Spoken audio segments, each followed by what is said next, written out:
kind of phasing into this or transitioning into this, what did the Prophet ﷺ tell Aisha radiallahu anha she should say if she knows that it's Laylatul Qadr?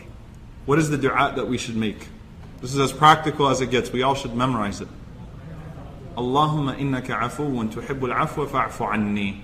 Allahumma innaka afuwun tuhibbul afwa fa'fu anni. Oh Allah, you are afu. What's your best translation? The pardoner?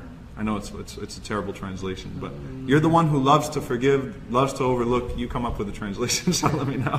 Figure it out towards the end, inshallah. But you love to pardon, you love to forgive, you love to overlook.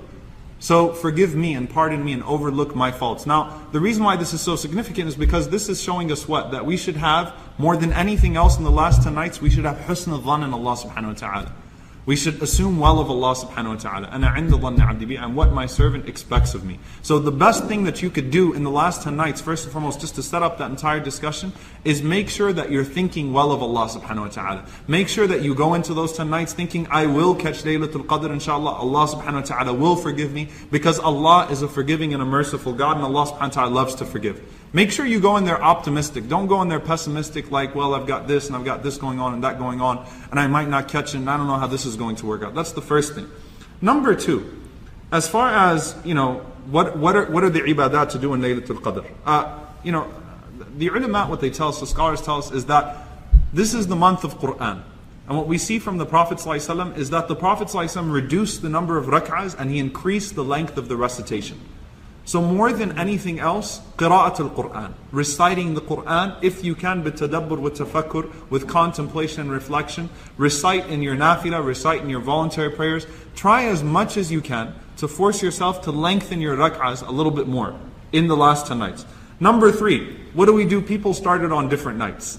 Okay? Allah subhanahu wa ta'ala is fully capable, His mercy is fully capable of encompassing people that started on different days. However, I'll share with you all something very interesting that struck me. A few years ago, I was doing a class. This was of the first 10 days of the Hijjah, and we were then talking about Ashura and the Prophet ﷺ fasting Ashura and fasting Arafah. The Prophet ﷺ used to fast Ashura, right? The 10th of what month? I just want to make sure you guys are still here. Muharram, right? And the Prophet ﷺ said, if I live another year, I will fast with it the 9th, right?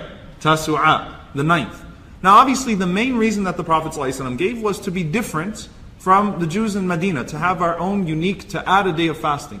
But you know what, Imam al-Nawawi rahimahullah ta'ala, he says in his sharh of that hadith in Sahih Muslim, his explanation, he says that the Prophet ﷺ maybe wanted to add that day as well, khashyata naqs al-hilal, because maybe the month would have started at a different time, out of fear of the hilal not being correct. Meaning what? If the Prophet ﷺ did that for Ashura, what about the last 10 nights? So what does that tell you? Really, especially when it comes to these months or these times where we're not really sure when we started, every single one of the last 10 nights means so much. Each and every single one of them. I don't care if your masjid thinks it's odd, or your masjid thinks it's even. Every single night is an odd night of the last 10 nights. Treat it that way, so that every single one of those last 10 nights, you're doing ibadah, you're up, you're worshipping Allah subhanahu wa ta'ala, and you're taking advantage of it. And the Prophet ﷺ, he would do i'tikaf for all the last 10 nights, right? He wouldn't, even though he said look for it when? In the odd nights. But the Prophet ﷺ, did he just, would he, come out of i'tikaf on the even nights? No, he stayed for all 10 nights, alayhi salatu wassalam. And even, subhanAllah, in the last year, Anas ibn Malik radiallahu anhu says the Prophet ﷺ was sick, so he missed i'tikaf one year. He did the last 20 nights of Ramadan in i'tikaf.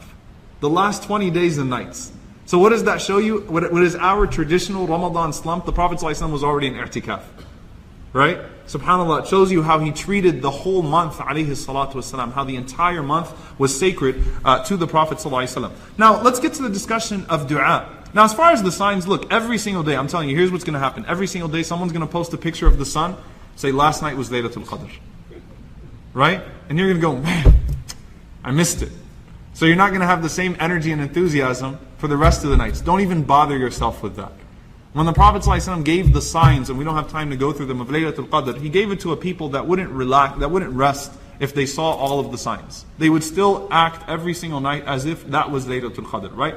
The first one is just, about the best ibadat in Laylatul Qadr. What Allah says, إِنَّا أَنزَلْنَاهُ فِي لَيْلَةِ الْقَدْرِ, everybody here is familiar with the ayah. It's the first ayah of Surah Al-Qadr. What's remarkable about that ayah is that Allah did not say إِنَّا أَنزَلْنَا الْقُرْآنَ فِي لَيْلَةِ الْقَدْرِ. He said إِنَّا أَنزَلْنَاهُ فِي لَيْلَةِ الْقَدْرِ, which translates roughly into, no doubt about it, we in fact were the ones that sent it down. What is it referring to? The Quran. Logically, actually, as a principle of language, you don't use a pronoun unless everybody knows what you're talking about. You don't use it unless if you're starting a new conversation, it doesn't make sense to use a pronoun. If you're reading a storybook, you don't begin, he started walking towards blah blah blah. You have to say the farmer started walking. Somebody, you have to mention them by name. Then second, third time you mention them as a pronoun. The first ayah of the surah refers to the Quran in pronoun form. This is called Damir al-Sha'n also. There's other names for it also. The point I brought up, for the purpose of which I brought that up, is Allah is revealing this ayah to people who, when they hear it, they know exactly what Allah is talking about. They know exactly what Allah is talking about. You know why that's important? When people say, what should I do in this night? You should know exactly what you should do. The ishara is already there. It was sent down in al-Qadr, in Laylat al-Qadr. What else are you going to do? Recite this word. This is the inauguration of the revelation of the Quran. What better exercise? The entire sky was locked down. Jinns had to hang out on the earth for a change. They couldn't go anywhere else. Even the ayah in Surah Al-Ahqaf, وَإِذْ صَرَفْنَا إِلَيْكَ نَفَرًا مِنَ الْجِنِّ يَسْتَمِعُونَ الْقُرْآنِ. Later on in the ayah, لَيْسَ بِمُعْجِزٍ فِي الْأَرْضِ. There's no mention of sama, because they couldn't go to the sama. It was shut down. لَيْسَ بِمُعْجِزٍ فِي الْأَرْضِ وَلَيْسَ مِن دُونِهِ أَوْلِيَاء لَيْسَ لَهُ مِن دُونِهِ أَوْلِيَاء. Subhanallah.